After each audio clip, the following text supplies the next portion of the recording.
Andress here, and the next band up is a band from the Faroe Islands called Tyr. They're listed as progressive and folk metal and have 7 albums out right now, so I hope you guys stick around. The first album being How Far to Asgard. This opens up with one of their classics, Hail to the Hammer, and this song has a lot of unique time signatures mixed with lethargic rhythms and just an emphatic chorus. And I got to hear this song live and it was pretty cool. I enjoyed that. And one of my favorite songs from the early days of theirs is The Ruin. I really enjoy the fine guitar work, the leads and the solos. They're just very emotional, and I just really enjoy this song from the early days, so I hope you guys check out The Ruin.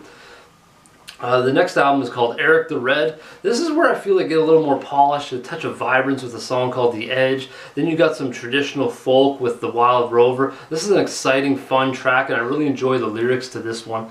It just showcases their diversity in Wild Rover, and as well as their Fareezy songs like Regan Smoothier. I have no idea if I said that right. It's a tough language, but I really enjoy this one. It's one of my favorite Fareezy songs. And then this album is capped off with the mighty Eric the Red. This is a blend of progressive, folk, and Viking, all sort of amalgamated musically together. I really enjoy this one as well. Eric the Red's a solid album. The next album is Ragnarok, and this opens up with a song called The Beginning, and just shows how aggressive the album will be, and adds new ideas, like with 7 instrumentals out of 16 tracks. And my favorite one being The Rage of the Skullgaffer. It's my favorite because it's just a shred fest. Then it slides into this beastly violent track called The Hunt. And this is also a sort of a shred fest as well, or shreds fiercely. And I really like these 2 songs back to back. The instrumental going into that one. It's a good combination, a good transition from The Rage of the Skullgaffer into The Hunt. Another one of my favorite tracks off this album, Lord of Lies, probably because it's just more straightforward with a little, it's got some blend of traditional and some newer tone, and I really like that it's not terribly progressive, and it just sort of showcases, like I said, a little bit of diversity. And it's not as progressive as their older stuff, and not nearly as progressive as the next album, Land. This has a lot of complex songs to it, from start to finish, many Fareezy songs, so if you really enjoy songs that are sung in different language, which Tyr does very nicely, traditionally, and they add a lot of elements, check out Land, with songs like Gatu Rima and Sinclair's Visa.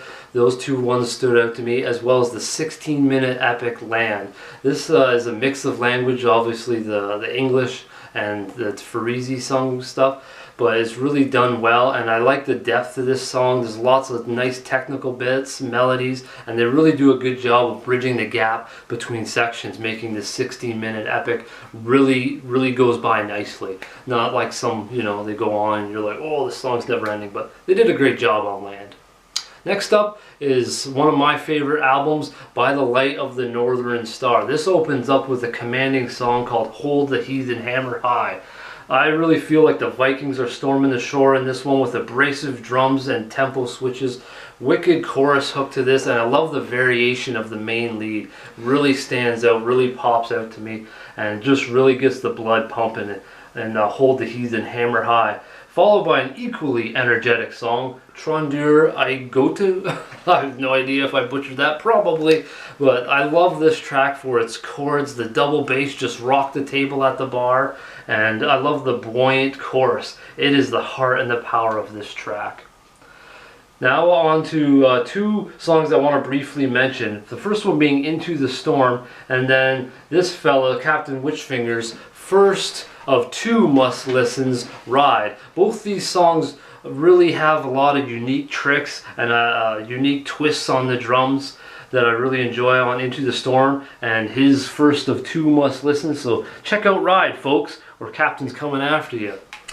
The next song I want to mention is By the Sword in My Hand. I like the steady pace to this, but there's this gradual rage brooding in Harry Jonsson's voice, who's the main writer, vocalist, and guitar player. And this song has another great chorus, a wild solo ride that they take you on, and just overall a high energy song. I really enjoy this one, and could have been a must listen to as well. And then this album is capped off by the epic title track, By the Light of the Northern Star. Overall, from start to finish, this album is just jam-packed with energy and just fun songs. The next album is The Lay of Trim. This one's really unique too. I really enjoy the blazing intro track, Flames of the Free. Really introduces some wicked guitar work and just overall tough song. Then you go into the controversial title, at least, Shadow of the Swastika. You really got to listen to the lyrics on this one. But musically, the drums really drive some high energy to this track. I love the great hooks and chorus behind it. But like I said, check out the lyrics, The Shadow of the Swastika, before you sort of judge the title. It's not really what it seems in that the swastika part of it. Another two songs I want to mention are Take Your Tyrant and Hall of Freedom.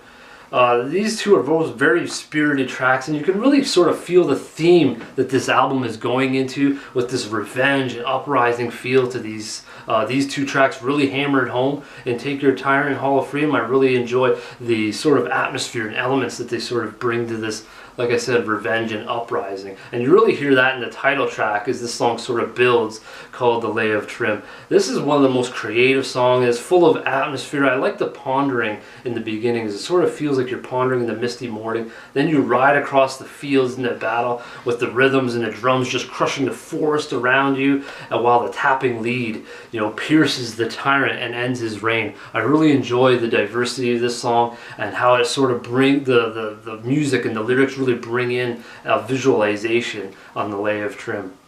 The next album is, I think, both of our favorites.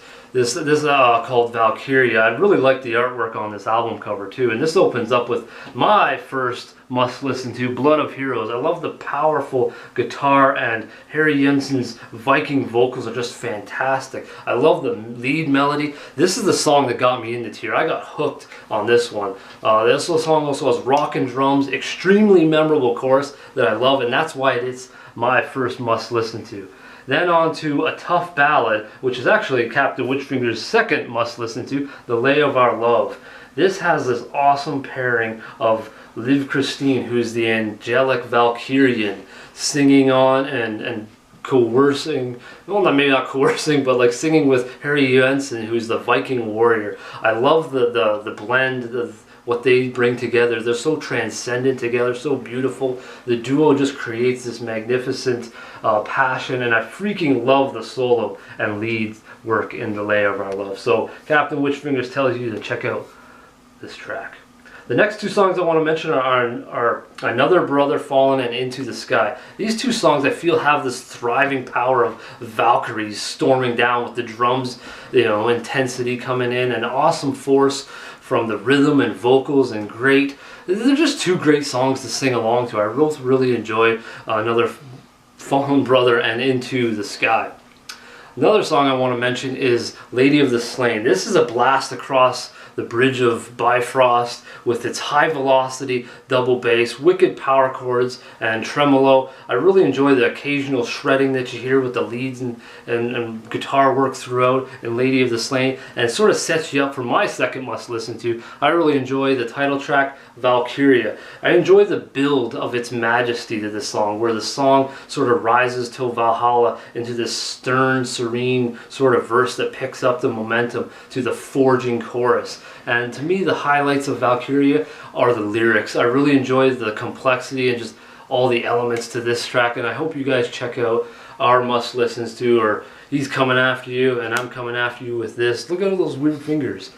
One thing I really enjoy about Tyr, though, is all the traditional elements. This is sort of my final thought. All the traditional elements, lyrically and musically, they have Danish, Finnish, Swedish, Icelandic, Norwegian. They add a lot, and I hope you guys check them out. They're a very unique, diverse band from the first album to the last. They also have a new album coming out, called Hell, which will be coming out next week, I believe. And so give me time to dissect that. And guys, and tell me what you think of Tyr and my must listens to and all that good stuff.